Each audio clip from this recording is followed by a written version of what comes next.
Está começando o Store Talks, onde empreendedorismo vira história e histórias inspiram empreendedorismo. Eu sou o Felipe Bahia. E eu sou o Cleiton Quintino. E se você busca empreender, é aspirante, gostaria de melhorar seu negócio, nós aqui da Store Talks trazemos sempre um conteúdo inovador, muita gente aí para te inspirar, te ajudar a aprender com os erros deles, com os acertos deles, com os nossos também. Hoje estamos aqui com Bruno Ferrari. Bruno, muito obrigado por ter aceito o convite. Obrigado, por papo aqui com a gente. Boa. O Bruno, que é marqueteiro há mais de 15 anos, graduado e pós-graduado na ESPM, né? Sure. Escola Superior de Propaganda e Marketing, referência no mercado aí de propaganda. Empreendedor, sócio fundador da HomeClick, uma startup de marketing digital do segmento imobiliário. Brunão, mais uma vez, muito obrigado aí. Eu que agradeço o convite aí. E aí, Cleiton? Marketing mais uma vez, né, cara? Marketing, tá em alta, né? Marketing é a alma do negócio hoje, né? É um negócio que não funciona com nenhuma empresa sem, né? Quem não tem marketing não é visto. Quem não é visto não é lembrado, né, Bruno? Exatamente. Mas conta um pouquinho aí o que é a HomeClick, seu início de carreira, como foi a fundação das coisas aí. Cara, para eu contar o que é a HomeClick hoje, eu preciso voltar um pouquinho, né? Dar um pano de fundo. Então, eu começo a trabalhar com 16 anos como office boy dentro de uma área de marketing robusta na cidade de Campinas. Me apaixonei literalmente pela rotina do pessoal ali da área de marketing e ingressei na faculdade de marketing. Então, essencialmente, a minha trajetória, a minha carreira, ela é toda baseada em marketing, né? E aí a minha história com a HomeClick começa quando eu trabalhei em construtoras em São Paulo, né? Eu vi a necessidade ali de gerar campanhas de tráfego, porque o que acontece? Em São Paulo, na época que eu ingressei no mercado de marketing imobiliário, o pessoal era muito acostumado a comprar lead do Zap Imóveis, comprar lead do Viva Real. O que é esse comprar lead, assim, para o pessoal entender aí o que comprar lead é o seguinte, não é à toa que o OLX e o Zap Imóveis hoje eles são o top ranking SEO busca orgânica no Google, né? Qualquer coisa que você googar hoje de imóvel, os caras têm uma mega estrutura que não é de hoje, eles arrastam de anos e anos de cadastro. E hoje é uma empresa só também. Se uniu, né? O OLX comprou, o grupo OLX comprou e unificou tudo. E eles sempre tiveram muita relevância orgânica. Então, eles geram muito lead com facilidade, né? Quando você busca imóvel, pelo fato deles serem o primeiro a aparecer ali na busca orgânica do Google, eles acumulam muitos leads. E aí, o que eles faziam? Eles permitiam que as construtoras subissem as fichas, eles forneciam a plataforma, só que eles cobravam. A cada lead que criava o cadastro, eles cobravam um valor X da imobiliária para mandar esse lead para a imobiliária responsável pela ficha. E aí, quando eu entro nesse mercado, eu comecei a observar que, essencialmente, o que as plataformas grandes faziam? Eles faziam tráfego pago, né? Ou, às vezes, nem isso, porque, como eu disse, eles tinham relevância orgânica. E daí, eles geravam o lead e revendiam. Eu falei, pô, eu sei fazer isso, né? Eu vim da área de marketing, eu sei gerar lead. E aí, eu comecei a desenvolver um trabalho dentro de uma construtora grande em São Paulo, de gerar os nossos próprios leads, né? Resumo dessa história. Mas aí não de forma orgânica. De forma pago. De forma paga, Eu usei todo o conhecimento em marketing digital, né? Inclusive, eu estava acabando de fazer a minha pós-graduação na ESPM em mídias digitais, então o conteúdo estava tininho na cabeça. Eu aplicando ali tudo que tinha de mais moderno na área de tráfego pago na época, né? A gente só não trabalhava com mídia programática porque não tinha budget para isso, né? Dentro da construtora, mas... O que é mídia programática? Mídia programática... enfim, existem portais que tem tudo a ver com o conteúdo que o seu cliente consome. E aí, ao invés de você negociar portal por portal, por exemplo, vamos supor que faça sentido você anunciar no valor econômico. Você pode tentar negociar um espaço direto no valor econômico, ou eu fecho com uma plataforma que é tipo um birô de mídia, que eu falo qual é o perfil de público, e ele vai disparar para todos os portais que têm relação com o meu segmento. Produto, tá? Exatamente. Então, não preciso escolher portal por portal aonde anunciar. Eu faço... É uma agência que terceiriza o acesso para as grandes mídias aí. É que na verdade... Chaves. Perfeito, é isso. Só que na verdade não é exatamente uma agência, existe uma plataforma né, para isso. Se a pessoa souber manipular a plataforma, que é mega complexa, né, ela consegue fazer mídia programática sem uma agência. Mas ela coloca lá o quanto ela está disposta a pagar no leilão, na impressão e tudo, e ela vai competir com outros players de programática para aparecer por exemplo, eu quero o público investidor, então eu vou aparecer no Valor Econômico, no Infomoney, em todos os portais que tenham banners que são dedicados a essas plataformas. Entendi. Né? A concorrência do clique que tem ali no próprio Google Ads, Isso. só que dentro de uma plataforma para mídias mais especializadas. É como se fosse um público mais qualificado, né? Ou seja, Exatamente. É um público mais qualificado, não. Mas você também paga muito mais caro, né, por essa mídia. Mas é justamente por ser mais qualificado, né? Exato. Você não vai atingir, você está trabalhando com investimento, você não vai pegar um cara que ganha um salário de R$1.000 por mês e gasta 2. Exatamente. Você vai pegar um público selecionado que tem realmente potencial para aquilo. O Google, vocês já ouviram falar, o Google tem a GDN, que a gente chama, né? Que é a Google Display Network. E é mais ou menos uma mídia programática do Google. Se vocês repararem, alguns portais que você entra, tem um banner e do lado de cima tem um botãozinho que se você colocar o mouse, ele vai falar assim, Powered by Google Ads. Então são alguns espaços de display, de mídia display, ou seja, banners, não é texto, é banners, que é dedicado, é inventário Google. Então, aí você segmenta, o Google é mais limitado que uma programática, porque ele só consegue alcançar onde ele tem essa parceria, né, o espaço, o inventário comprado já. O Google compra o espaço e disponibiliza isso para terceiros. Cara, mídia, a gente ficaria aqui um episódio inteiro falando de mídia, cara. Porque é mais ou menos isso. O Google compra o inventário e revende. Entendi. Entendeu? Então ele vai lá no Valor Econômico, voltando ao exemplo, né? Quanto você quer para eu ter esse espaço aqui para sempre? Eu quero X por mês. Beleza, vamos supor que é R$100 por mês. Não é isso, tá? Mas Sim. R$100. E daí eu vou vendendo isso por display, né, por impressão picado e faço R$500 de impressão, entendeu? Então ele ganha desse spread. E aí todos os portais que tem Google, o inventário Google comprado, se eu segmentar a minha campanha de display, eu vou aparecer no Valor, no Terra.com, no G1.com. Em algum momento você vai estar ali. Em algum momento. E aí tem outra mecânica que eu já estudei isso, porque eu fiz um curso de especialização no Instituto de Mídia lá em São Paulo, né, no IAB, que falava só disso. Como é que funciona o leilão, o inventário do Google? Quem é que entra primeiro? Se eu e o Clayton estamos disputando o público investidor, quem que entra primeiro no espaço? Eu ou ele? Porque o Google vai criando uma fila, o algoritmo vai criando uma fila, né? Aí é leilão puro, quem está disposto a pagar mais, entra mais. Mas é uma mecânica totalmente maluca. Assim. Não sabia que tinha essas coisas não, cara. Tem. Cara, é assim, o digital, ele de certa forma, ele importou pro digital os outdoor das ruas e tudo mais, né? Exatamente. Você alugava um terreno, colocava no outdoor e alugava o espaço para quem queria anunciar. Eles fizeram isso pra internet, é muito surreal isso. É surreal. E tá lá, né? Não, e de forma muito mais dinâmica, né? Muito mais dinâmica, porque o trabalho que dava pra você trocar. Eu fui pra São Paulo esses dias, aí você passa, você vê lá um outdoor gigante no meio da rodovia, anuncia aqui. É mais ou menos isso que eles estão fazendo. Eu imagino que o cara que colocou ali, ele paga o aluguel daquele terreno, pra não construir, pra não ficar parado. Exatamente. Surreal.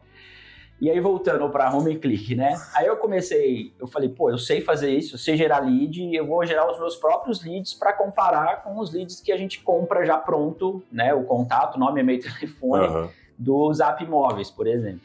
E aí, resumo da ópera, a gente pagava mais ou menos R$70, R$75 por lead na época, isso eu tô falando há 5 anos atrás.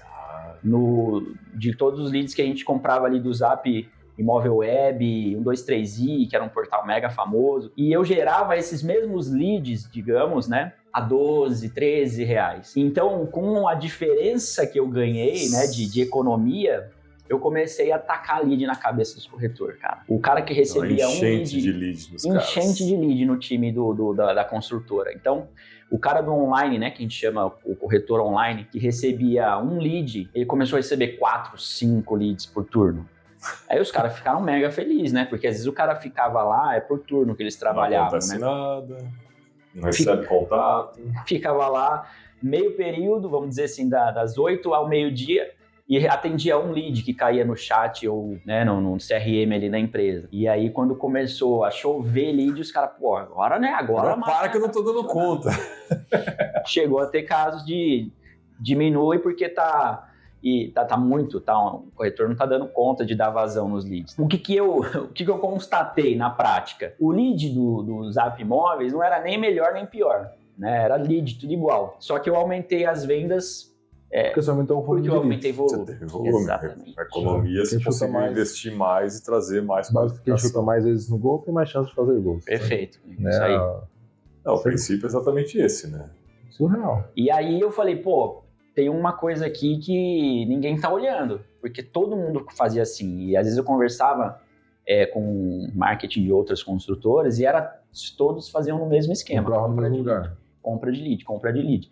Inclusive, na época, a gente começou a suspeitar que o portal, né, ele vendia o mesmo lead que ele vendia para mim, ele vendia para outra construtora, porque era produto similar e tal. E daí eu falei, não, cara, vamos sair fora desses portais e vamos criar um time interno pra gente gerar os nossos leads, né? Que o nosso é nosso, né? Aí eu criei uma célula de marketing digital mesmo, né, com tráfego, com BI, aí eu fui evoluindo. Tirei os dados da planilha, joguei num BI pra gente poder ter mais clareza ali, né, do que estava acontecendo com a verba. E aí, a hora que eu vi, a equipe estavam 4, 5 pessoas e a construtora de 3 estava faturando 12 milhões por mês com as campanhas. E aí foi aí que eu falei...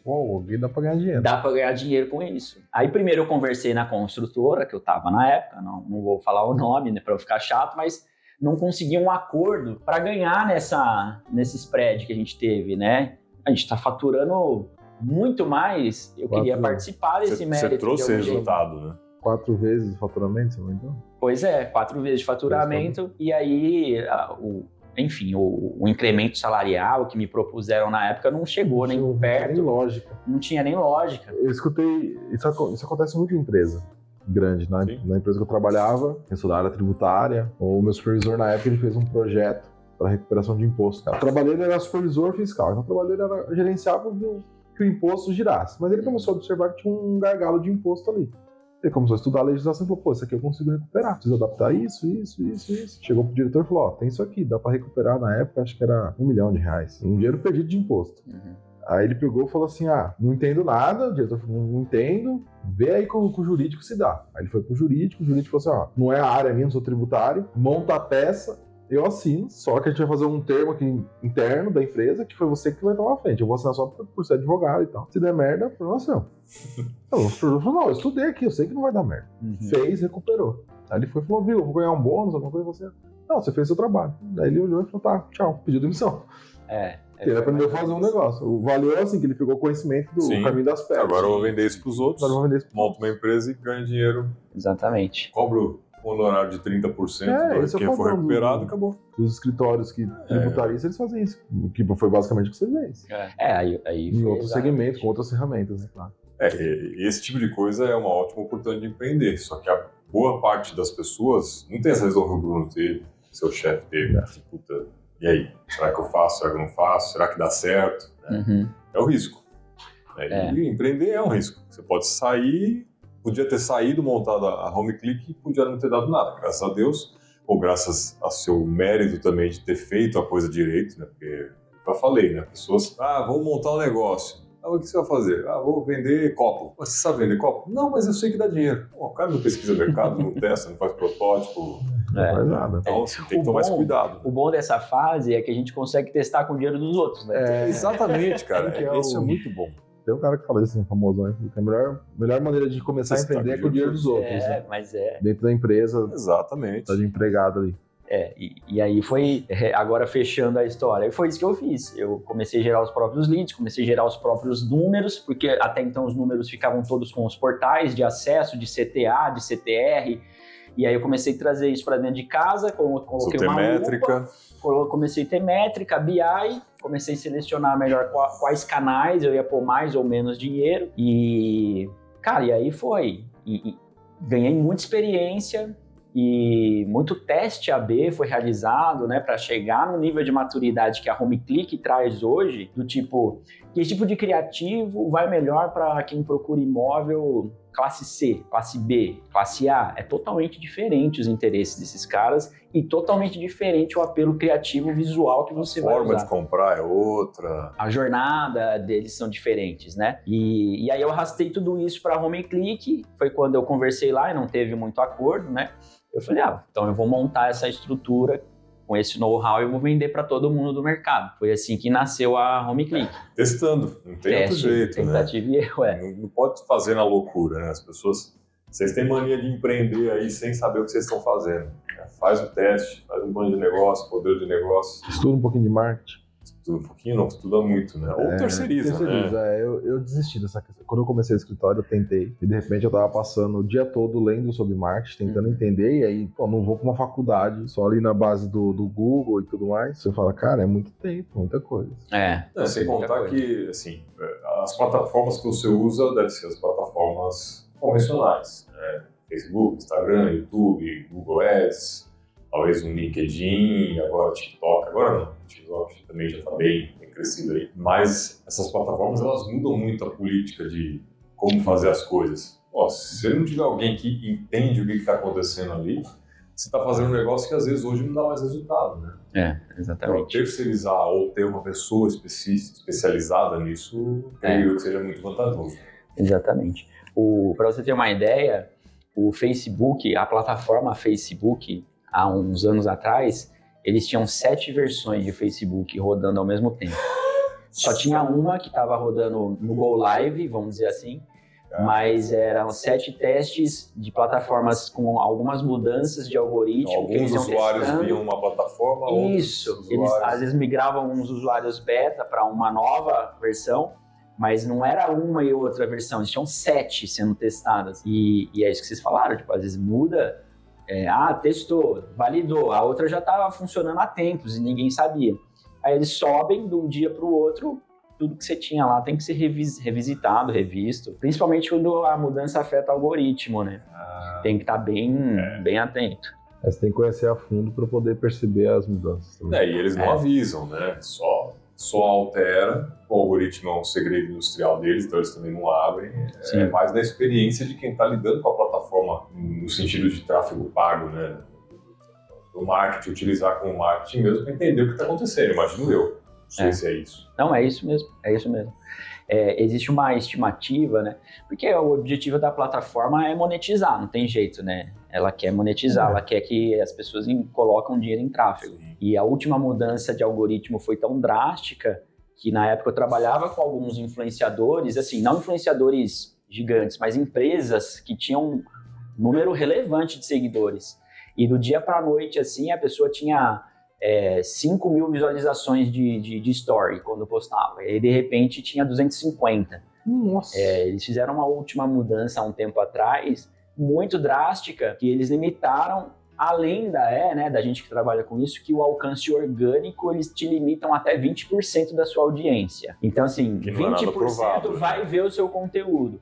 Os outros...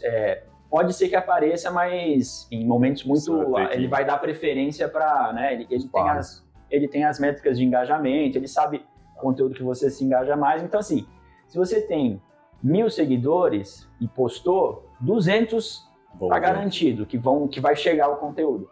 Os outros 800...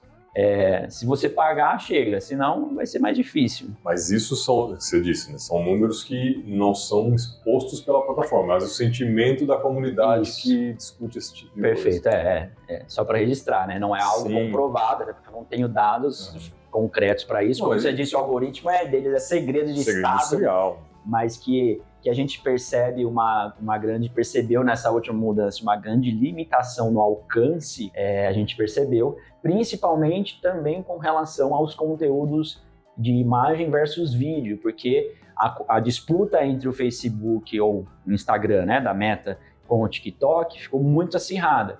Então, o que eles fizeram também? Postou imagem? Alcance pequeno. Postou vídeo? Alcance maior. Então, ele para concorrer com a outra plataforma, incentivando a galera a produzir e postar mais vídeo, né? Aí fica mais parelho ali o conteúdo, porque eles viram que funcionou no TikTok. Né? Surreal. É um mercado que ele está se construindo ainda, né? Ele já existe, já está... ele não está se construindo, ele está se evoluindo, né? Na verdade, a gente tem que se adaptar a eles, porque eles fazem o que eles querem, mas né? eles estão se adaptando também constantemente. Por exemplo, o Instagram, quando ele viu o TikTok, falou, pô, a galera tá gostando de ver vídeo, vamos induzir o vídeo aqui também. Exato. Sim. Eu quero tirar essa galera de lá. É surreal, assim, por isso que eu falo pro pessoal, às vezes eu converso, eu falo assim, hoje, semana passada ligou um amigo meu, tá vindo pra cá, tá começando a empresa, eu falei, então, pô, questão de marketing, como que eu faço? Falei, contrato. Pô, tô sem dinheiro. Eu falei, então chora. Porque assim, você vai fazer, porque eu conversei com outras pessoas também de marketing, a gente trouxe um professor aqui, Sim. é muita coisa. E a gente nem falou de marketing a gente digital. não entrou no método digital. Então assim, você fala assim, pô, essência mesmo. eu vou fazer a Vurto, um dos peças que é a dona Vurto, vai fazendo, às vezes você prejudica a tua plataforma. Depois você vai pagar mais caro porque o cara vai ter que ficar 3, 4, 5 meses para recuperar a audiência que você poderia ter começado melhor. É verdade. Tem que ter uma estratégia, né?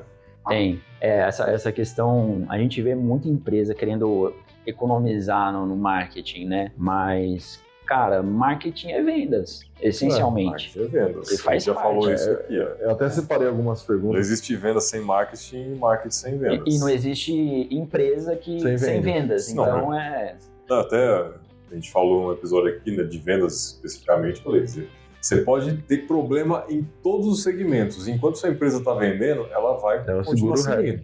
Eu separei, até peguei algumas perguntas assim, que eu queria fazer para você. Tem uma porrada aqui, desde o que é marketing, mas eu acho que a gente vai entrar num mérito muito conceitual.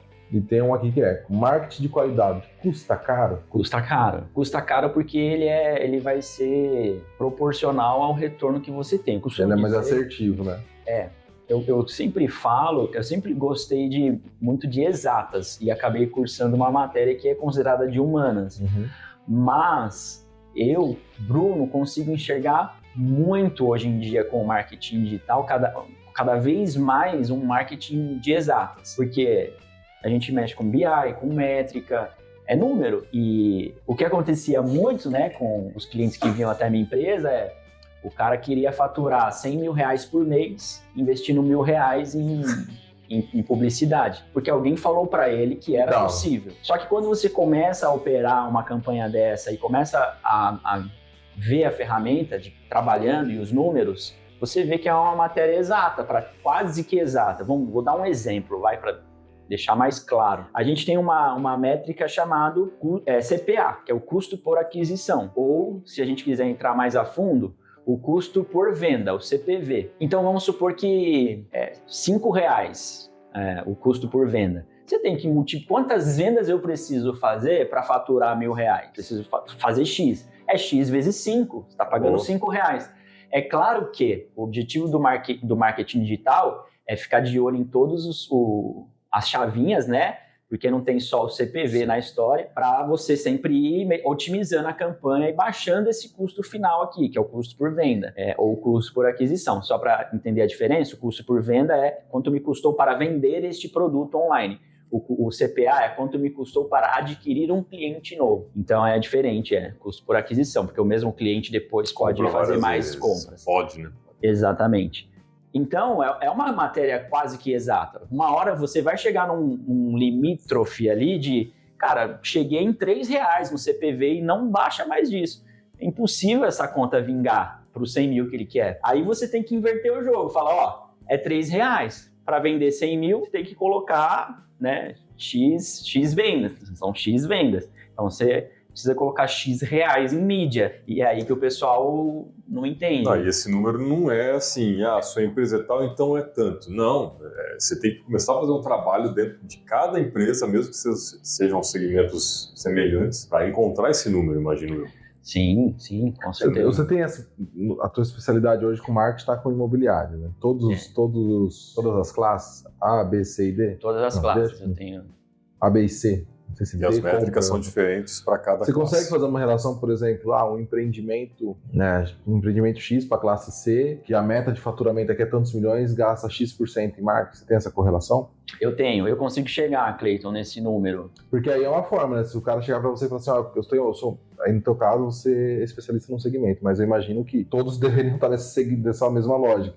Eu sou uma loja de roupa, vou para a loja de roupa lá, sou um escritório de contabilidade e eu quero faturar R$50 mil por mês. Tá, então o escritório de contabilidade tem um histórico aqui, você tem que colocar aqui 5, 10 mil reais durante 3, 6, 12 meses para você chegar nesse faturamento. Sim, a gente consegue, se for um mercado imobiliário, hoje eu estou numa posição confortável para fazer esse cálculo. Se for um mercado que eu não conheço, o que eu vou pedir? Eu vou pedir uma verba teste e um período teste para eu conseguir identificar as métricas-chave para eu poder falar, cara, para chegar nessa meta, a gente precisa investir em X. Paralelo com o imobiliário, tá? Da onde que eu parto o raciocínio da conta do imobiliário? De vários gatilhos que eu tenho de cabeça o benchmarking, porque mercado comum para mim. Imóvel com ticket de 400 mil numa região X, disputada. Vou falar mais de São Paulo, que eu tô mais habituado, né? Agora tô chegando mais Piracicaba, mais recente. Vamos supor que é R$20 o lead. E é R$20 o lead, nessa faixa de preço, num bairro disputado. Vou colocar ali, sei lá, Campo Belo, alguma coisa ali na Zona Sul, que é próximo dos polos. R$20.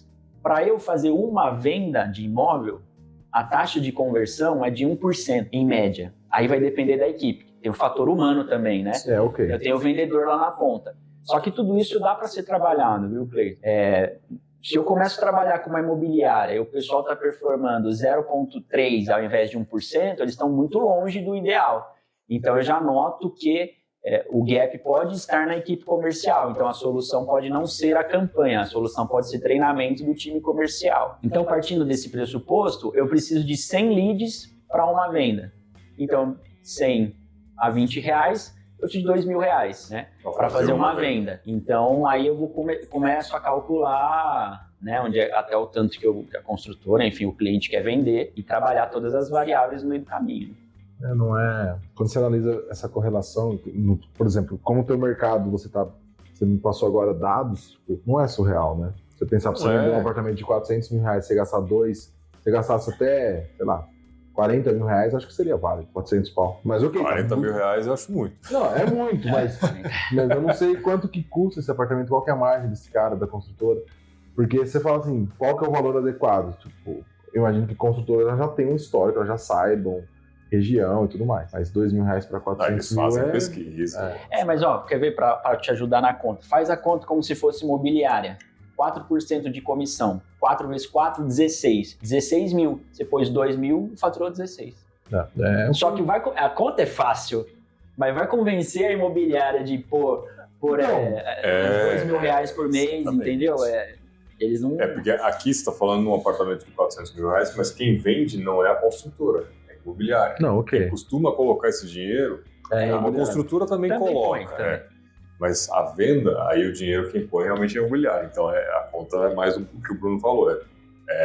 2 mil para retornar 16. Que é mais ou menos a faixa de comissão que eles pagam para empreendimentos novos. Isso aí. Mas a conta pro lado da construtora, se a gente fizer, vai ficar mais bonita ainda. Ah, sim. 12,5. Não, então, mas essa correlação que o mercado testado, por isso que você vai começar o teu negócio, que é essa premissa que eu comentei com o meu colega. Eu procuro uma empresa de marketing especializada no teu segmento. Uhum. Você pode fazer o marketing que eu vou chamar aqui de tupiniquim, mais quadradão, que é você olhar, eu vendo o produto X, minha persona ali são empresas que consumam esse produto. Você vai buscar uma lista no Google, dar um Google, quem compra, sai ligar. Uhum. Que eu acho que... Aí você vai fazer, garimpar mesmo. Você vai demorar muito. Falando do marketing digital, que o Bruno faz para imobiliárias, cara, desconheço alguém que faça para segmentos, que nem ele faz. Então, não, eu conheço porque eu já conversei com muita gente que oferecem para contabilidade. Então eu imagino que, todo segmento tem uma galera. Se não tem, a galera de marketing tá fazendo marketing. Tá ruim de marketing. Porque se eles estão vendendo a mesma coisa para todo mundo, isso é um perfil totalmente diferente. Uhum. Dentro da contabilidade, eu consigo dimensionar. Eu quero pegar empresa, quero pegar MEI, quero trabalhar só com MEI, quero trabalhar com empresas microempreendedor até 360 mil, EPP até 4 milhões. Dentro do próprio segmento você tem. Eu consigo segmentar, não. Agora você fala assim, eu sou contador, o que eu posso atender? Eu quero atender só empresas de transporte. É outro atrativo. Quem tem transportadora normalmente... São demandas específicas. Né? Então, tipo, quero trabalhar com clínicas de médico, contabilidade para clínica de médico. O médico, ele consome produto de forma diferente do que um dono de transportadora. Então, se os marketing não têm essas especificidades, eles estão... Né? Aí você está falando, não é só o marqueteiro, né? As empresas em si, né? Sim. Você atender um público específico. Eu acho que o importante é toda empresa ter o famoso ICP, né, que é o cliente ideal, o perfil de cliente ideal para a tua empresa, até para facilitar a tua prospecção, né? As empresas de marketing ajudam nesse desenvolvimento? Tem essa consultoria específica ou no geral não? Ajuda sim, ajuda, porque às vezes nem o cliente está ciente do ICP dele, quem é o público ideal. Porque... O cara não fez um modelo de negócio. Não, então, e o modelo de negócio é algo bem complexo para quem não estuda ele. Sim. Se você não tiver um cara te guiando a fazer um Mas é só voltar numa aula que a gente já gravou sobre isso. Uma aula sobre isso. Mas tipo, você pega o cara que quer começar a vender bolo, a moça que quer começar a vender salgado, que quer começar a vender bolo, ela pegou um acerto do serviço, que normalmente esse é o padrão do empresário brasileiro, ela não faz a menor ideia do que é um plano de negócio. Ela sabe fazer bolo. Só. Então ela vai a Vurto.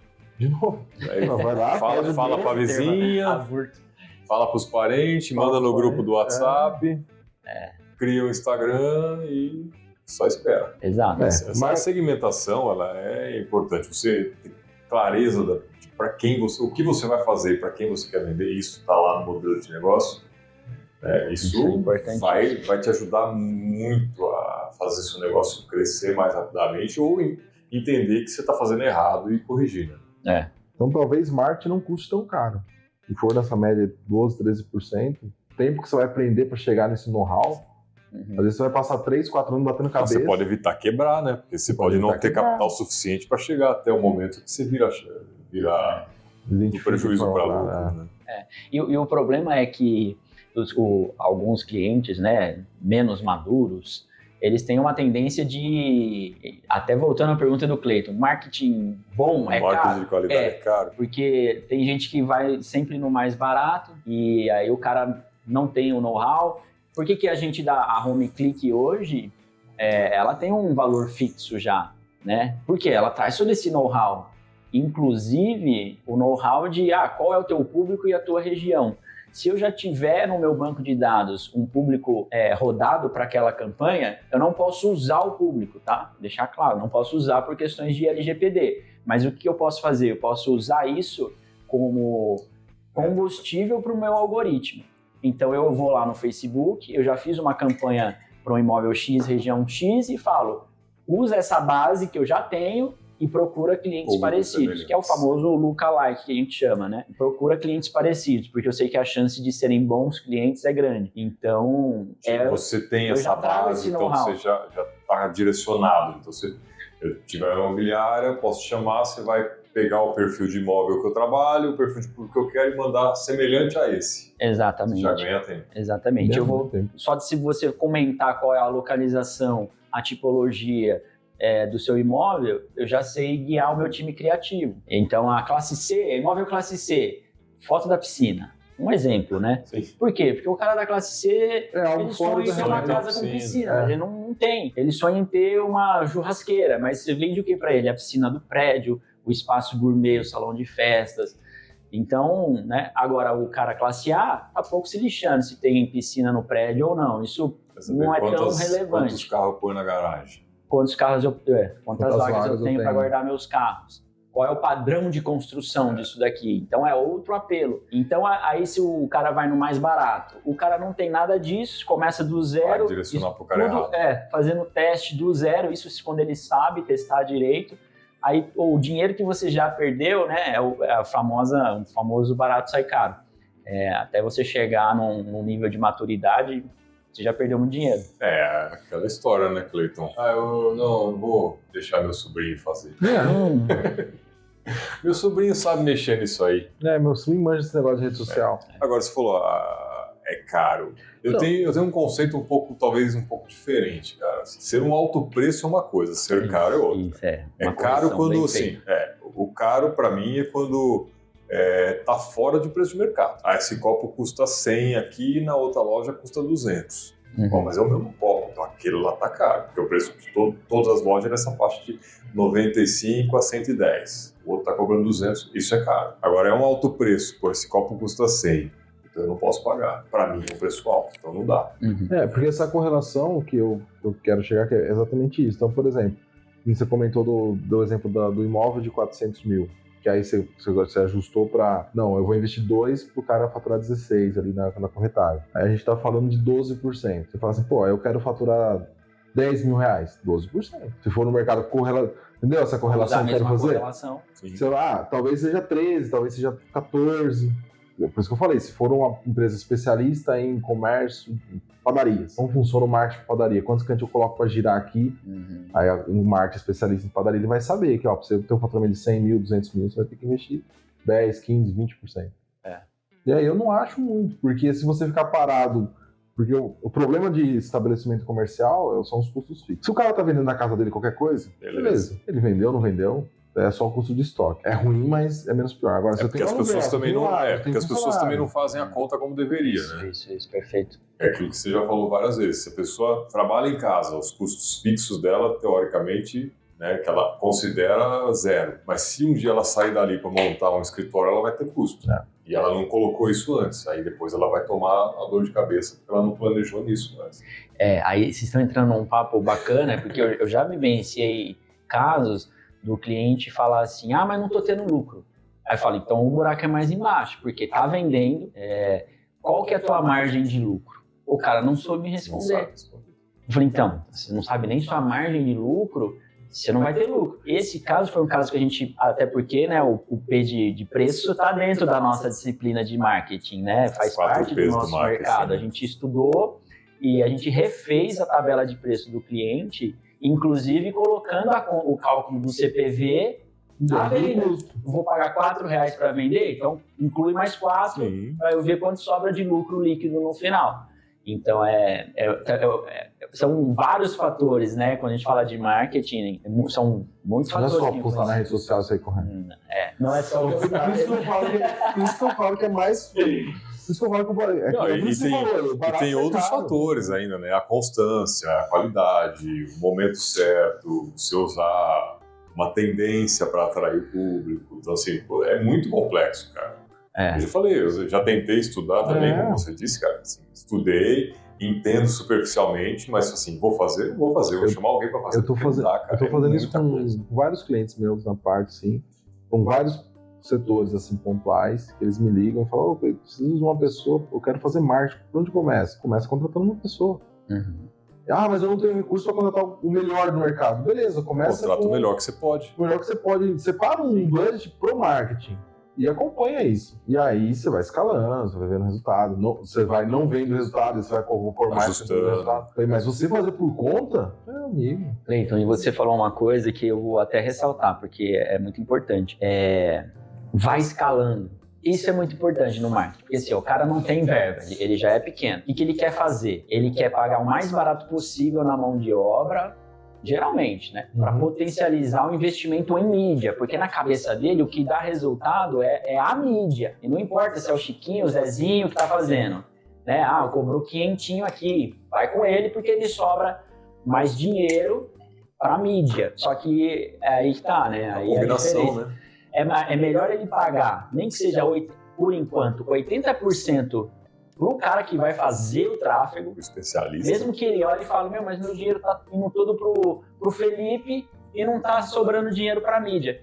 Não importa. O Felipe vai usar o que você tem de mídia, os 20% que você tem de mídia. Se ele for um bom profissional, né, e ele tem que ser pelo valor que ele está recebendo, ele vai fazer os testes corretos, vai identificar todas as métricas e vai falar, cheguei numa conta boa, agora é só escalar. E aí o cara vai falar, beleza, aí então, agora eu tenho uma base para investir mais. Então é isso que acontece. Aí o cara faz com o profissional mais barato para priorizar a mídia, o cara não testa direito, ele olha no fim do mês e vê, eu tô só gastando dinheiro e não tá tendo retorno, é aí que o pessoal erra.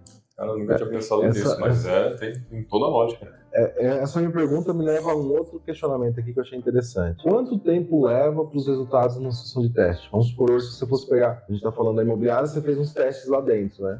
Você conseguiu testar isso, você fez o seu protótipo dentro de outra empresa.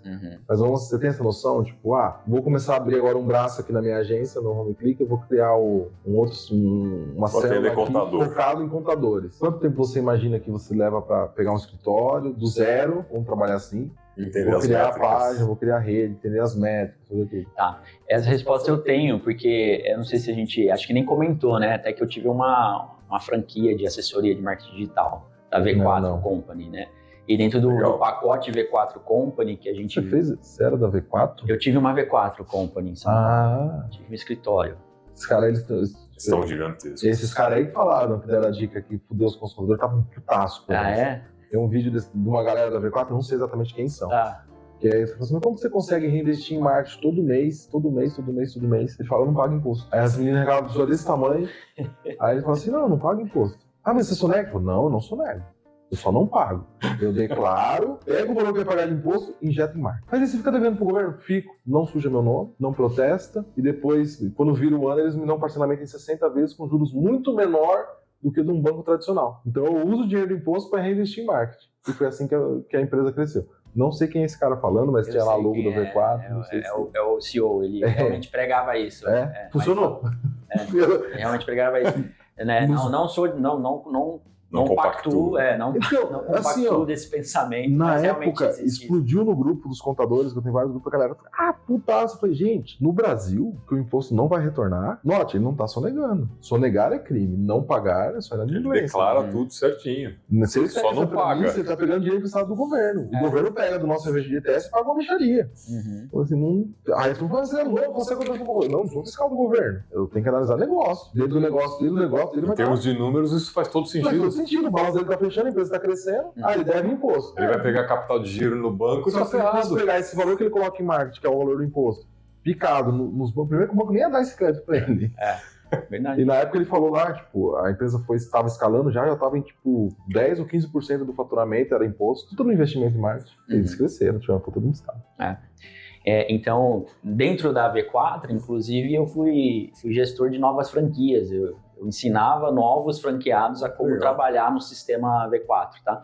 Tem muita coisa boa no sistema V4 lá, que, na verdade, eles não criaram nada novo, eles só conseguiram modelar e criar um processo bonitinho, de forma racional, estruturada, um processo. Simplificado. E aí dentro deste processo tem a fase de testes, por isso que eu falei, eu sei responder, porque faz sentido a proposta deles, né?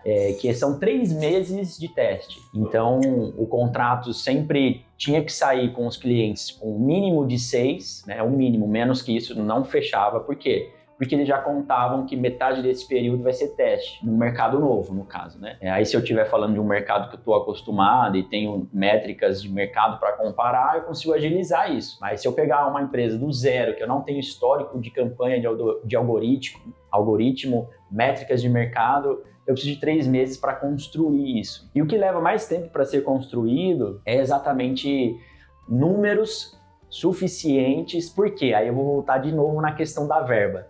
Se o cara tem pouca verba, quanto menos verba você tiver de mídia, o que acontece? Eu tenho menos alcance, menos impressões, menos cliques, então eu tenho menos amostragem para chegar a conclusões. Poucos dados você não consegue. Poucos dados eu não consigo falar, achei uma fórmula bacana que dá para a gente escalar e começar a ter resultado. Se eu tenho poucos dados, eu vou levar mais tempo até acumular um montante de dados que eu sei que está validado e que eu posso usar como prova empírica, né? Muito louco. Então, antes de você começar a pensar em vender coxinha, converse com o marqueteiro.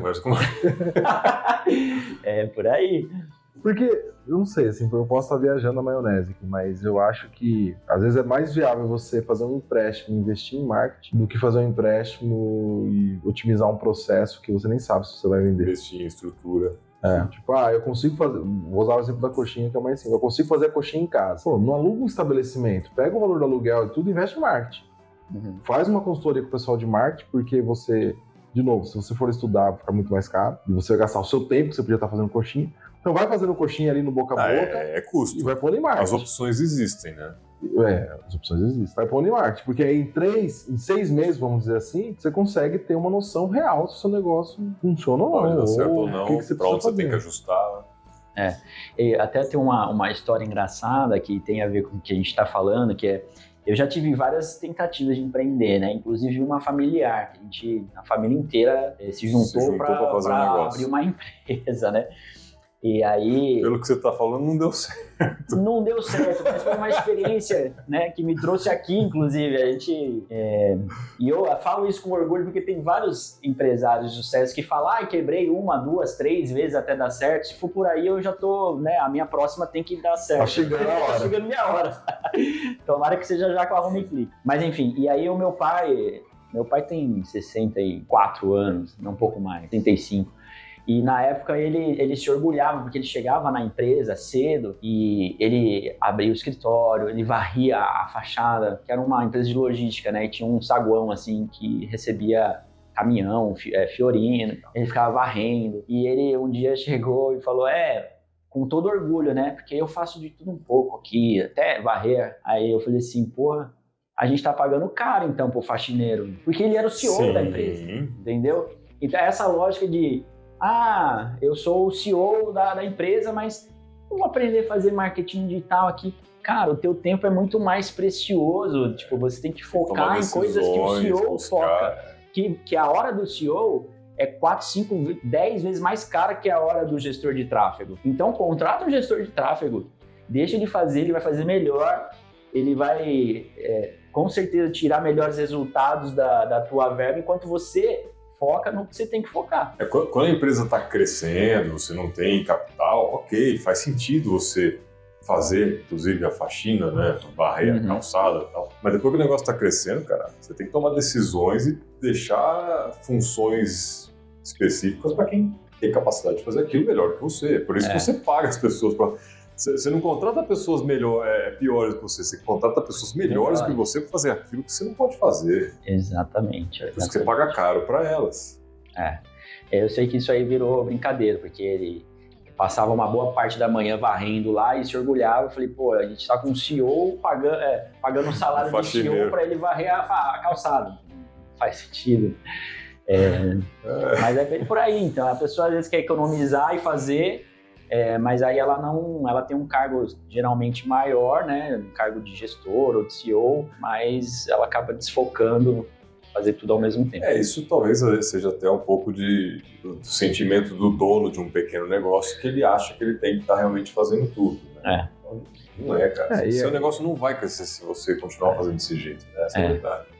Essa é uma situação que também encontro bastante, que a gente já conversou com vários empresários. A gente fala, você precisa contratar alguém. Não, contratar é muito difícil. Então você não vai crescer. Então você está limitado ao seu tempo. O seu dia tem 24 horas como qualquer outro. Então esse é o seu limite. Você quer trabalhar quantas horas por dia? Eu quero trabalhar o mínimo possível. Você quer trabalhar pouco e ganhar muito? Balança o equilíbrio. Agora, se você colocar aqui 5, 6 pessoas pro teu operacional para fazer a casa girar, para você só gerenciar eles, talvez você trabalhe 8 horas. Você vai chegar, olhar os indicadores aqui, o fulano, vem aqui, esse aqui tá errado, resolve isso aqui, você resolve isso aqui, amanhã eu tô voltando aqui. Perfeito. E amanhã eu quero ver os números, mês que vem eu quero ver os números. Tá aqui as diretrizes, tô indo pra casa. Aí é uma situação, mas sozinho não vai rolar. E aí a V4, né, não sei se o Cleiton tem mais perguntas ali, mas não sei se vocês vão entrar nesse assunto, foi a assessoria que eu vendi antes de me mudar pro interior, né? Isso eu achei interessante, que o Felipe até brincou, né, que eu sempre falo isso, vendam empresas, quem tá comprando abre o olho. Tem coisa errada, porque ninguém vende algo que dá dinheiro. Pode acontecer. Como foi esse processo, assim? No meu caso tem alguns fatores importantes a serem ressaltados, né? Primeiro que eu vendi para os meus próprios sócios, então eram pessoas... Você saiu da sociedade? A gente não vendeu para um terceiro que veio e comprou. Então eu vendi, ficou tudo dentro de casa, só ficou um sócio a menos. Mas sim, era uma empresa que estava numa crescente de faturamento, não estava estagnada, não estava em declínio, ela estava numa curva bem ascendente de faturamento, inclusive. Legal. Você sabe como está a empresa hoje? Cara, eu não tenho notícias diretas, mas eu acompanho ainda o pessoal lá, eu sei que ela está funcionando, eu sei que eles fizeram um M&A com uma outra unidade, então ficaram maiores ainda.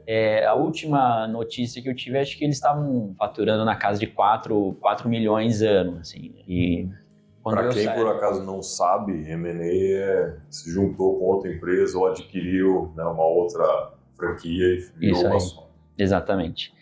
E quando a gente começou do zero, né, em 3, a franquia da V4 Company. Na época, a gente pagou R$20 mil.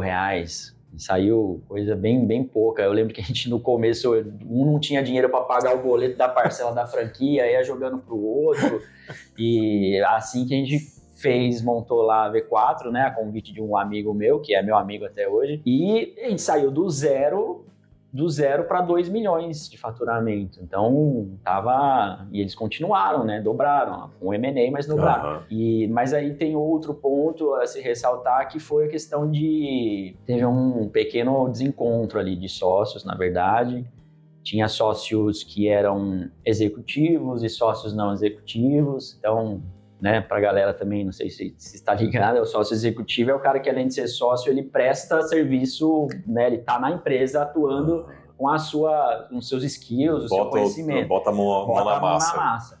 E o sócio não executivo, ele não executa nada, ele é sócio, está no contrato, mas ele não tem uma função. Só injetou dinheiro, foi só um sócio investidor. Assim, exatamente. Na verdade, foi daí que nasceu todo o conflito, porque os sócios tinham colocado partes iguais de dinheiro. Só que quando um sócio decidiu não executar mais, a conta ficou desigual, né? Porque, então, você é um sócio investidor? Sou. Não, mas você não é, porque você não pôs mais dinheiro que eu. Um exemplo, né? Isso foi parte dos bastidores que rolou nas conversas. E aí, também momento de mudança, né? A minha esposa estava trocando de sede, saindo de São Paulo, vindo trabalhar aqui em Piracicaba. E aí eu falei, quer saber? Vamos resolver assim, ó. Eu peço um valor, a gente fez os cálculos, peguei um valor e eu falei, vou ficar lá no interior e vou focar na Home Click. Porque eu já tinha o projeto da Home Click paralelo, né? Mas quando abrimos a V4, eu fiquei 100% dedicado. A Home Click ficou um pouco adormecida, vamos dizer assim, nesse processo. Aí, como eu tinha o projeto e estava todo montadinho, eu falei, eu vou voltar no interior e vou focar na Home Click. E aí vendi. Então, sim, vendi parte de uma empresa que estava indo bem. Não continuou bem, né? E continuou. Foi divergências conceituais ali entre os sócios. Isso está sujeito, né? Muitas empresas que acontecem. Eu tenho um outro amigo que também passou pela mesma questão. Porque isso aí pode acontecer, gente. É como se fosse um casamento, um relacionamento qualquer. Você tem divergência com o teu pai que te criou. Então, imagine com terceiros. Até um negócio legal de se falar. Você falou, tem os sócios executivos, que é o cara que está ali trabalhando dentro da empresa, né? E os investidores. Isso. Isso é uma coisa que acaba gerando um pouco de desavença, porque, assim, correto, né, pelo menos seria a forma mais apropriada de lidar. O cara que é sócio executivo, ele vai receber os dividendos e ele vai receber o salário pelo trabalho que ele executa. O sócio investidor, ele só vai receber dividendos. Perfeito. Aí tem o cara que é sócio investidor, que ele quer receber o salário, mas ele não trabalha, pô. Se você... Ok, se é sócio investidor, mas se é faxineiro, você vai receber o salário de faxineiro. Se é sócio investidor, executivo. Se é sócio executivo e trabalha como CEO, você vai receber o salário de CEO. E no final da apuração, você vai receber dividendos. Perante a sua participação. Então, muita gente acaba misturando a sociedade por conta disso e acaba gerando conflitos também, né? Exatamente. Não, isso aí é o padrão do empresariado brasileiro. E é comum esses conflitos. Muito comum, por isso que eu toquei nesse assunto, inclusive. Porque a gente falou, o salário é equivalente à função que você desempenha. Se você não exerce função direta, você não tem salário, você tem dividendo. Eu quero investir, mas eu quero ser o faxineiro da empresa, tudo bem. Vai receber salário de faxineiro. Isso aí. É que assim... Faça a sua melhor faxina para que a empresa tenha lucro e você tenha uma participação melhor. Mas isso é uma coisa que até nisso, e eu não quero falar de governo, mas pode já falando de governo. Não tem como, né? Até nisso o governo prejudica o empresariado brasileiro. Por quê? Tem a premissa da tributação. O lucro, eu não sei como vocês faziam lá com 3 sócios, mas o lucro ele é isento de imposto. Tanto imposto de renda quanto o INSS. O Prolabore não. Então todo empresário olha para um CEO... Vamos por aí 10 mil reais. Porra, 10 mil reais, velho. Você vai perder aí 1.000.000 só de imposto de renda. 600 só de INSS. Você olha pra essa coisa e fala, cara, não vou pagar um pau de 600 pro governo se eu posso pôr um pau de 600 no marketing. Vamos distribuir isso como lucro. Mas é um lucro meio disfarçado. Põe lá um salário mínimo como Prolabore e a gente complementa o salário com lucro. E aí, meu amigo, se isso não estiver bem controladinho, bem alinhadinho... Perde a estribeira. Porque contabilmente, o balanço oficial vai, sei lá, pro labore, vamos por 3 sócios. Com os 3 sócios, cada sócio ganha R$1.200. E aí o executivo vai ganhar um percentual do lucro, que não é lucro, que é pro labore. Você entende? Então você tem que dar uma aí uma contabilidade gerencial dentro da empresa que não pode cair na mão do governo. Que não pode cair no governo. A gente fazia exatamente esse cenário aí. Cada sócio tirava o mínimo para pagar o mínimo de imposto e o resto era complementado e entrava no nosso IR como de lucros e dividendos. Que é isento. Então, tipo assim, se não tem um controle, gerencial, não tem um controle gerencial, e pode estar, a antecipação de lucro é permitida, desde que você levante o balancete mensal ali, comprovando o lucro. O problema é o cara que vai distribuindo lucro e no final do ano, quando ele vier, a empresa dá prejuízo. O problema é que até nisso o governo é ruim, porque ele não fiscaliza. Então tem uma galera fazendo isso também que eu já desisti de falar.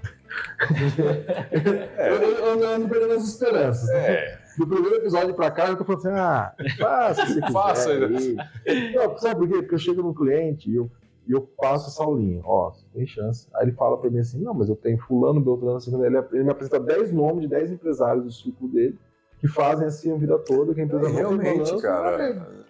Aí eu perco argumentos, entendeu? Eu tento fazer logo assim, nunca aconteceu. Ok, nunca aconteceu. Tá sujeito.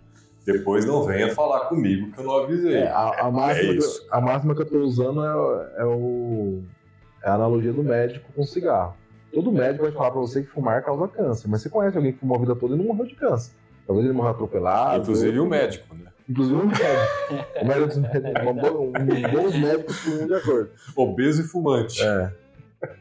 Aí eu falo, então a minha obrigação aqui é te informar que você tá errado. Se você vai fazer certo ou errado, aí é um problema seu. A escolha é sua. Você só não me fala, você só não me falou nada.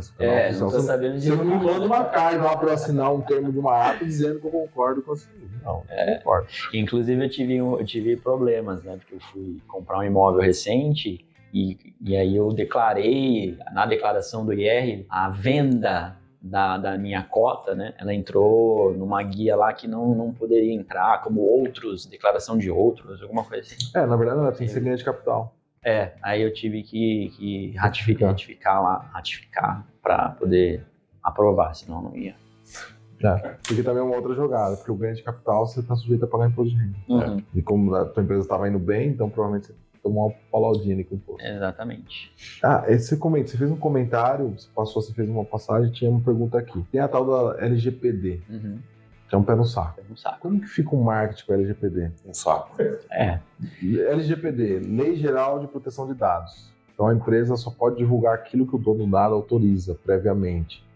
E a maioria das pessoas autoriza, porque elas não leem o contrato de vou fazer o meu login na plataforma, só aceita. Ali você está autorizando. Mas tem algumas limitações. A lei geral de proteção de dados em si, essencialmente, ela é bem intencionada, mas como tudo no Brasil, na prática, ela prejudica muito, né, as ações, porque, como a gente estava comentando, o marketing hoje, dados é o novo petróleo, né, é a frase que a gente costuma dizer. Informação. Então, a gente precisa de informações para conseguir fazer um marketing mais personalizado, mais direcionado, mais segmentado. Então, isso prejudica muito. Agora, um movimento que vem acontecendo com a LGPD, que é bacana, ela está obrigando as empresas a não dependerem de terceiros nessa... Porque antes era uma várzea, vamos dizer assim, né? Eu era o Facebook, eu dava dados para o Serasa, compartilhava dados do Serasa, o Serasa compartilhava comigo. As empresas não podem trocar essas informações. As empresas não podem trocar informações individualizadas, que a gente chama, né?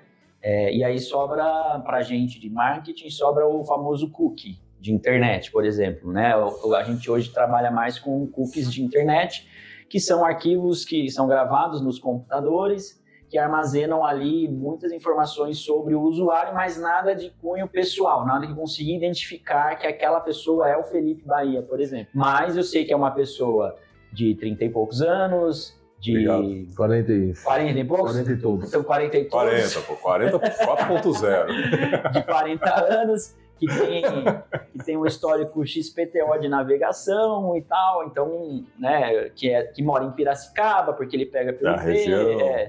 Então, algumas informações eu sei, mas eu não sei Informações afirmar. genéricas, assim, mas com uma certa Mas já tem uma certa especificidade. especificidade. Exatamente. Não sei afirmar quem é aquela pessoa, ou seja, o que são Não dados tem nome, CPF, individualizados. endereço. Nome, CPF, endereço, isso é dado individualizado. Telefone.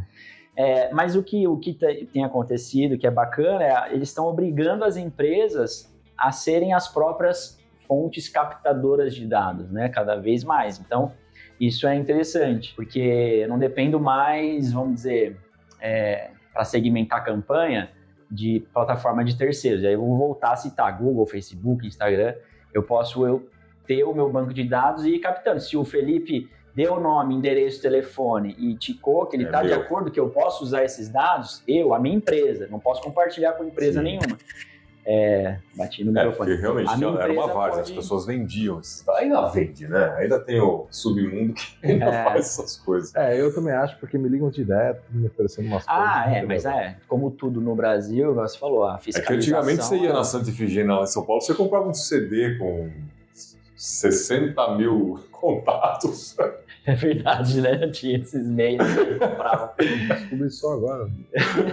Sou muito inocente. Você comprava uns mails mega qualificados, né? Putz, era fofo. 60 mil CPFs. Antes da lei geral de proteção de dados, então, você conseguia ter esse livre acesso, vamos dizer assim, a dados pessoais. Tinha o compartilhamento de dados, ele era feito mais livremente. Você conseguia, por exemplo, uma empresa de marketing entrar em contato com o Facebook e comprar a lista? Não, com o Facebook não. O Facebook já é um pouquinho mais... Ele já veio um pouquinho mais atualizado. Já vem com ele tomou umas porradas leis fortes. dos Estados Unidos. Inclusive, a porrada mais forte que o Facebook tomou de multa até hoje foi isso, né? Ele compartilhava dados com plataformas de terceiros que estavam plugadas no Facebook. Né? Então, teve processo lá com o tio Zuki, né? Foi 2 bi. Ele foi... Foi um dos maiores que eles tomaram, foi exatamente sobre a lei de dados, de proteção, né? Mas antes tinha esse compartilhamento de dados. Por exemplo, eu ia fazer uma campanha em conjunto com a sua empresa. A gente podia compartilhar de todo mundo que se cadastrou nessa campanha, o dado é meu e teu. Agora não pode mais, essa colaboração caiu, não pode, preciso... Mas o não pode não significa que não acontece, né? Sim. Brasilzão vai sempre. E os processos são pesados quando pega, sabe? Mas a fiscalização ainda é muito embrionária, né? É muito precária, eles não conseguem... Só você pega esse tempo atrás, fazendo ligação ativa lá, o comercial pegou um advogado porque quis saber da onde a pessoa tinha pego o dado dele. E era uma lista, por exemplo, né? De leads. Em algum momento ele gerou o lead, mas até você conseguir explicar, o cara encanou que queria saber. Aí não deu em nada. Errado não tá, né? Errado ele não tá, Queria saber quem que tinha passado, onde ele tinha conseguido o nome e o celular dele. Mas hoje em dia na internet eu já desisti de tentar saber, porque pra tudo, aquilo que você falou, pra tudo que você vai fazer tem lá um... Aceita. Você aceita? Se não aceitar, você não vai passar um contrato de 20 páginas lá, ninguém vê aquela... porcaria lá. Uma informação interessante sobre LGPD. Antes, eu subia uma campanha no Facebook de leads. O Facebook coletava o dado e me enviava. A campanha é minha, sou eu que estou bancando.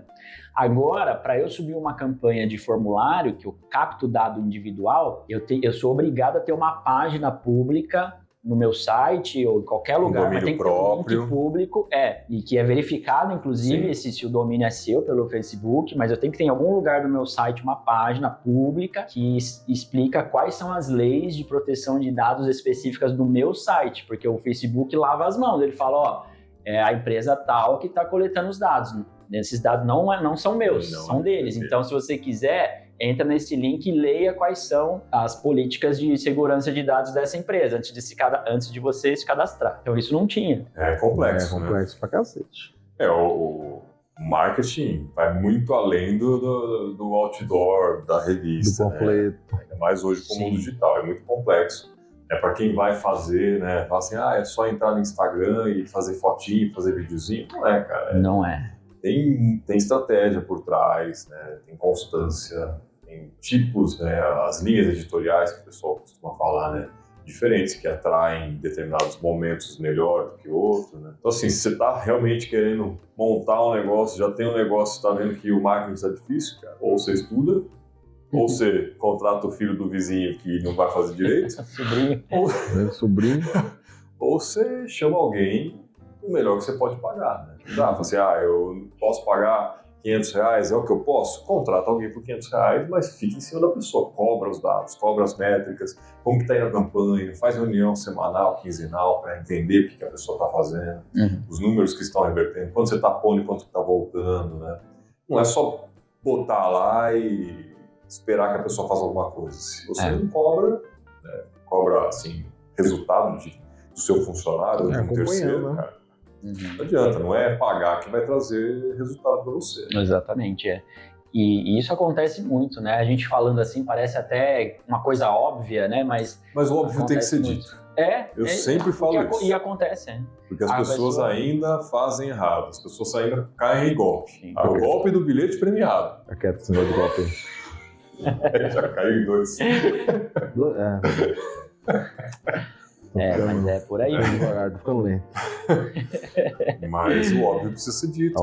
As pessoas não têm, assim, têm consciência, mas acreditam que vai dar certo. Não basta acreditar. Você tem que fazer um planejamento, estruturar o negócio, né? E tomar decisões corretas, baseadas nas informações que você tem.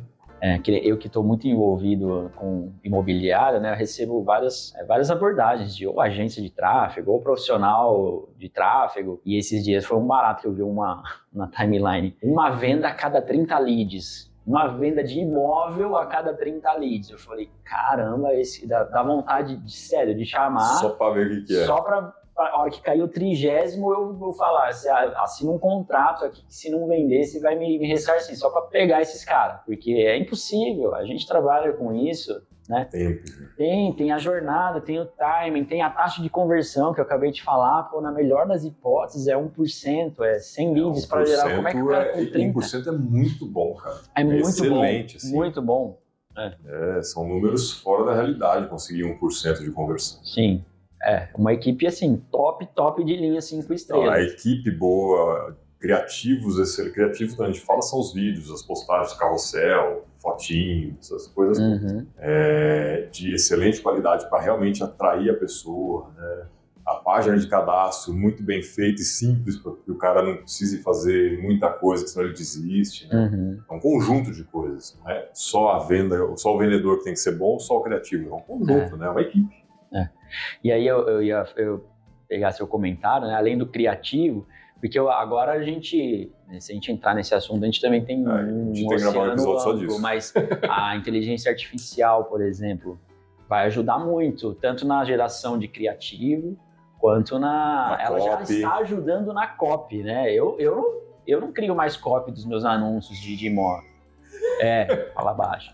Mas você tem que também saber interagir com a inteligência artificial. Tem que usar essas ferramentas, elas estão aí para facilitar, gente. Não é para roubar emprego de ninguém, não, porque o cara que não souber usar aquilo lá vai sofrer um pouco. Exatamente. Mas agora vai continuar existindo emprego de marceneiro, que aí mas a gente está estudando lá já na HomeClick como a gente coloca um atendente nível ChatGPT, né, ou até cria uma API com o ChatGPT. Legal. Para ele fazer um atendimento simulando de fato um ser humano, né, sem que a pessoa saiba que é um robô, para você interagir. Lá, inclusive de voz, né? Tem hoje uns negócios que eu vi isso aí. Muito sofisticado. Para criar uma interação suficiente para qualificar ao máximo esse lead, para tirar o trabalho que o corretor hoje passa, o corretor de imóveis, né, que é o cara que recebe o lead, passa muito tempo filtrando os leads, filtrando assim, entre aspas, né, atendendo, vendo, respondendo e tal. Se tivesse um robô que fizesse isso até chegar num ponto que ele falou, agora ele quer visitar, eu não consigo sair do computador e ir lá na visita, agora é contigo. Mas a gente tá querendo chegar nesse nível. Cara, mas deixa eu te fazer uma pergunta, já que você tocou na pergunta polêmica. Não, o seu sentimento, assim, você falou, a ChatGPT, inteligência artificial, tal, pode facilitar esse atendimento. Você acha que por conta desse tipo de coisa e alguns outros fatores que possam existir, a profissão do corretor de imóveis, ela pode estar em risco em curto prazo? Curto prazo, não. longo prazo ninguém vai sobreviver, galera. Não, longo prazo tudo muda. Né? Mas curto prazo, sim, tipo, 10 anos. Acho que pode mudar drasticamente, sim. 10 anos é curto prazo, gente. 10 anos não é longo prazo, não. Eu acho que pode, por alguns motivos. Primeiro, que já houve uma tentativa de tirar a obrigatoriedade do vendedor de imóvel ter o Cresce, né? Isso protege muito hoje o corretor, né? Tem o conselho aí, é muito difícil, só existe por conta do conselho. Né? Aliás, trazendo uma informação aqui que não é extremamente atualizada, mas existem mais corretores trabalhando, pessoas trabalhando como corretor de imóveis sem Cresce do que com Cresce. Ou seja, o Cresce também não fiscaliza bosta, não. Mas o Cresce não fiscaliza mesmo. Não, mas... Ele só vai lá atrás de denúncia. Exatamente. Então esse é um ponto, né? Querendo ou não, já tentaram tirar o Cresce da jogada, mas o Cresce voltou com a obrigatoriedade. Então mesmo que o cara não tem Cresce, vai ter que ter alguém com Cresce para poder se envolver lá na venda. Tem exceções, né? De contrato feito de... Se for com proprietário, ok, né? Se o proprietário estiver disposto a fazer... Sim. Não com construtoras, imobiliárias aí não. Mas uma coisa que eu vejo, que eu rodo muito plantão, eu gosto muito de plantão de imóveis. Eu vejo um plantão, eu entro porque eu fico atento às novas tecnologias dentro, em loco, para saber o que está rolando. E eu acho que as construtoras, né, estão chegando num nível que realmente o corretor vai ser praticamente dispensável, porque o cara... Se você tem um atendimento automático, uma realidade virtual para mostrar um empreendimento, se for um empreendimento físico, você talvez nem precise de uma realidade virtual, você pode botar a Alexa fazendo a apresentação do imóvel. Não precisa ser um corretor. Sim. O corretor não vai falar bobagem, né? Quer dizer, a Alexa não vai falar bobagem, o corretor pode falar coisa que constrange alguém. Eu vi, e até a questão da robótica tá muito absurda. Eu vi esses dias o robô do basquete que criaram em algum lugar, que arremessa a bola e acerta com precisão. Vocês viram a coletiva que teve só de robôs com inteligência artificial? Não. Teve recentemente. E ele entrou numa sala de jornalista, foi agora, semana passada. E todas as empresas que estão na vanguarda colocaram um protótipo com a inteligência e todos os robôs respondiam às perguntas dos repórteres. Nenhum travou, nem nada. Caramba. Inclusive fizeram a pergunta de que se eles vieram para tomar o emprego dos seres humanos, e eles respondem de forma toda polida e fala, não, nós viemos para contribuir com nós viemos em paz. Cara, é bizarríssimo. Você fala, meu, daqui a pouco o robô vai levantar e vai matar todo mundo. Porque separar. O humano já parou para pensar e falou assim, talvez o mundo não devesse ter humanos. Os humanos já chegaram a essa conclusão. Você imagina o robô? Nós somos o vírus do câncer do mundo. O Bruno Perini falou isso em uma coisa, que o problema dele com gravação de conteúdo era porque ele tinha que gravar o conteúdo. Sim. Daqui a pouco não. O Castanhari lá daquele canal Nostalgia, ele foi no Podpah e ele falou que tem uma inteligência, viu o vídeo dele no coisa. Ele fala em português, a inteligência artificial traduz para o inglês com a voz dele. Tem um pouco de delay aí, tem um lagzinho, você percebe, mas tá compreensível já. Tradutor, dublador já começa a abrir o olho. Mas eu perguntei sobre a profissão do corretor de imóveis porque o perfil do comprador também tem mudado. As gerações mais novas, elas não tem muito esse negócio de querer ter contato. É tudo internet. O cara quer sentar ali e comprar por ali. Cresceu assim. Então eu já pensei nisso, né? Daqui a algum tempo, o cara que for comprar um imóvel, que é o cara que está hoje com 15, 20 anos, né, já cresceu dentro, né, do mundo do computador, internet e celular, a hora que ele estiver lá com uns 30 anos, isso falando das pessoas normais, não os youtubers que ficaram milionários e já estão comprando imóveis, né, mas pessoas normais aí que vão comprar um imóvel na faixa dos 30, 40, 50 anos, esse cara talvez não queira ter contato com um corretor de imóveis, ele quer comprar online.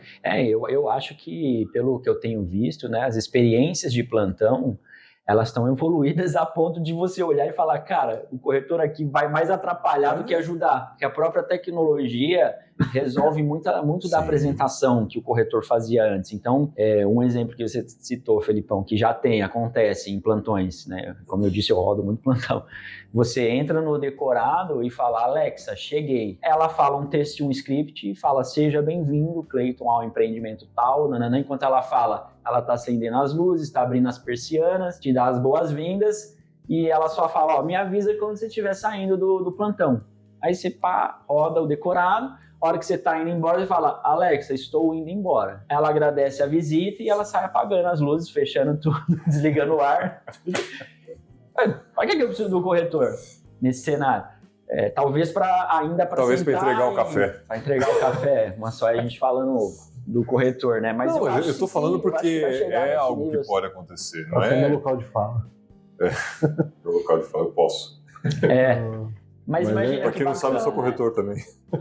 Mas eu imagino uma experiência assim: o cara entra num site, imagina, a jornada começa no site. Com esses óculos 3D, vai ficando cada vez mais surreal. E o cara entra no site, vê o material, vê tudo, gostei, agenda uma visita pelo site, recebe um QR Code no celular, chega libera na portaria. Libera com o QR Code a porta do decorado para ele entrar. Ele já fez o registro, a hora de ele entrar, o sistema já sabe que é ele, já vai falar o nome dele. Cara, marketing digital é incrível, né? O cara pode, olha o absurdo, ele pode inclusive ter integração, se ele fizer o login com redes sociais e tudo, ele pode inclusive trocar os quadros da casa para fotos dele com a família, imagina, se ele achar isso na rede social. O problema é se o cara tira uma foto com a outra. Isso aí chega. Vai acontecer. Tem que tomar cuidado com isso. Mas a gente tem o que eu quero dizer, a gente tem tecnologia para isso, né? Ele permitiu o login com o Facebook, permitiu que a gente lesse tudo que ele tem lá, as fotos, inclusive. Mas aí o cara chega, passa mais uma vez ele não leu o contrato. Chega, bate o QR Code. Bate o QR Code, a porta é liberada, alguém já sabe que ele chegou, que ele tá fazendo a visita. Já vai ter câmera espalhada, captando ali facial também, pra não ter perigo do cara entrar, roubar, fazer alguma coisa assim. Exatamente.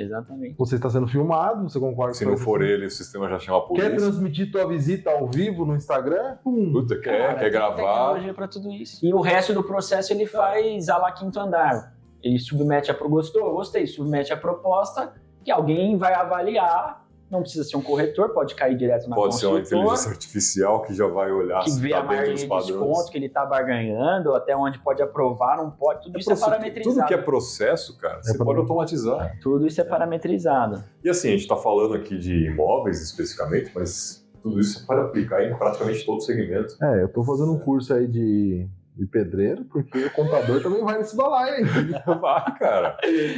É o bom a gente se especializar em alguma coisa, trabalhos manuais. Né? Você talvez tivesse o profissional, né, que tem... Você é um profissional de cunho intelectual, né? Você tem que ter conhecimento das leis para fazer apuração de imposto. Tudo bem que sistemas hoje facilitam isso, mas você tem que saber usar o sistema. Agora, o que eu acho é você poder se especializar em utilizar a inteligência artificial para facilitar o seu trabalho. Sim.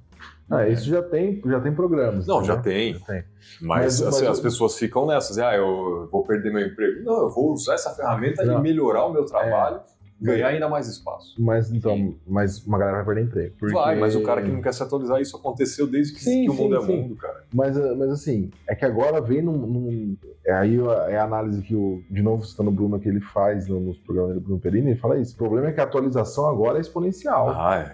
O chat GPT da primeira versão para a última, ele já evoluiu drasticamente em meses. Então, por exemplo, você comentou a questão a inteligência artificial com voz, com interface, com raciocínio. O meu sócio testou o chat GPT e perguntou, né, quem é o presidente do Brasil? O presidente do Brasil é Jair Messias Bolsonaro. Você está enganado. Aí ficou debatendo ali, discutindo. Não é mais. Aí uma hora ele falou, não é mais, é o Lula. Aí o chat peço desculpas, identifiquei que de fato o Lula foi eleito e já trouxe todos os dados. Então ele foi adaptando a conversa. Então eu posso gravar a voz do sócio do escritório de contabilidade, colocar na inteligência artificial. Posso te mandar áudio? Pode. Tá aqui, ó, o conceito. Sim. Porque ele já é foda, velho. Não sei quando isso vai acontecer, mas vai acontecer. É foda mesmo isso aí. Eu tava ouvindo um podcast esses dias da galera do Gestão 4.0 lá de São Paulo. E eles estão querendo fazer, tipo, um mentor virtual. Então, ele vai gravar tudo que... Vou dar um exemplo de um dos caras lá, o Bruno Nardon, que é um dos professores. Ele vai gravar ou transcrever todo o conteúdo do Bruno, vai juntar num banco de dados e vai falar, tá com dúvida? Consulte o Bruno Nardon. Mas não é o Bruno Nardon, é uma inteligência artificial que vai responder baseado em tudo que ele já falou do jeito que ele já falou, ele vai responder, como se fosse o cara. Aí vai eliminar um puta trampo, né, da pessoa. O cara que já tem o gabarito, ele vai realmente... Ele precisa do Bruno, no seu exemplo. Mas a inteligência ela vai chegar num ponto que ela vai conseguir pensar como o Bruno. Isso. Principalmente na questão técnica. Então, tipo, o Bruno... Não, até porque ela está sendo treinada para isso. É por isso que é uma inteligência artificial, né? Ela usa o conhecimento e ela vai aprimorando. Então ela pega, esse conceito aqui está conflitante com esse, né? Vou tomar a decisão. E aí ela aprende com isso. Na próxima vez ela não tem que mais tomar essa decisão. É que talvez... Quem fez um teste disso foi o Karnal. Você já viu isso no canal dele? Não. O Karnal pegou perguntas filosóficas sobre arte. Aqui, né? Perguntas filosóficas sobre arte, postou lá e ele falou assim, uma pergunta que eu faço para a turma de terceiro ano, de ensino médio, de primeiro ano de faculdade, e vinha as respostas. Aí ele foi analisando, resposta por resposta, falou, isso aqui tá errado aqui, tá errado aqui. Mas se fosse para um aluno de 8º ano, que já tá destroçando isso aqui de 9º ano, está perfeito. E a inteligência, oficialmente, ela surgiu há pouco tempo. Sim. Então, realmente vai começar a ficar difícil pro professor. Vai começar a ficar difícil pra gente identificar quando foi, de fato, uma pessoa. A gente vai ter que criar uma inteligência artificial para identificar como inteligência artificial que respondeu. Sim. Os caras já tem. Tá vendo? Já tô desatualizado. Mas, Brunão, passa aí seus contatos, suas redes sociais, como o pessoal te encontra, se quiser ter alguma informação aí. Boa. Então, hoje eu tô com um Instagram que eu tô movimentando bastante, até porque eu tô nessa empreitada de vendas aí de imóvel, então é @Bruno_HomeClick, então você me acha lá. Pode bater um papo comigo, adoro bater papo pelas redes sociais. E sempre tem uma caixinha de pergunta ali, né? De vez em quando a gente solta uma caixinha, vem bastante coisa, principalmente de tráfego e marketing, né? Que tenho muitos amigos que lembram de mim mais nessa fase da vida, né? Então, inevitavelmente, o pessoal pergunta mais de marketing e tráfego do que de imóveis. Mas, como eu disse, né? Eu estou corretor de imóveis por um tempo. Até para aprimorar no próprio conceito da HomeClick. Exatamente. Né? Você estando dentro do negócio ali, consegue ajudar bastante. E eu uso a minha experiência diária para alimentar, para registrar, e a gente cria um backlog de melhorias, né, constante ali, eu e o meu outro sócio, né, da HomeClick, até ela chegar num estágio que, cara, não vai ter ninguém, né, para o segmento imobiliário que tenha a inteligência que a gente tem lá. Essa é a missão. Legal. Qual que é o Instagram? O Instagram da HomeClick? Eu tô usando o meu por enquanto, que então é underline Bruno, na verdade @Bruno_HomeClick. Bruno_HomeClick. A HomeClick tem um site, que é homeclick.com.br. Então, pode entrar em contato por lá também. Pode entrar em contato por lá também. E, enfim, consultorias para imobiliários também. Tô tentando partir para a parte de educação, tá em alta também. Show de bola. Isso aí, bom de bola. Você já clicou aí, né, para curtir, já compartilhou com quem precisa desse conteúdo, já se inscreveu. Faz o ritual aí cabalístico. Compartilha, segue. Legal, manda esse conteúdo para alguém aí que eu tenho certeza que você conhece alguém que vai precisar ouvir essas palavras aí. E por hoje é só. Semana que vem tem mais? Semana que vem tem mais. Valeu, galera. Obrigado. Valeu.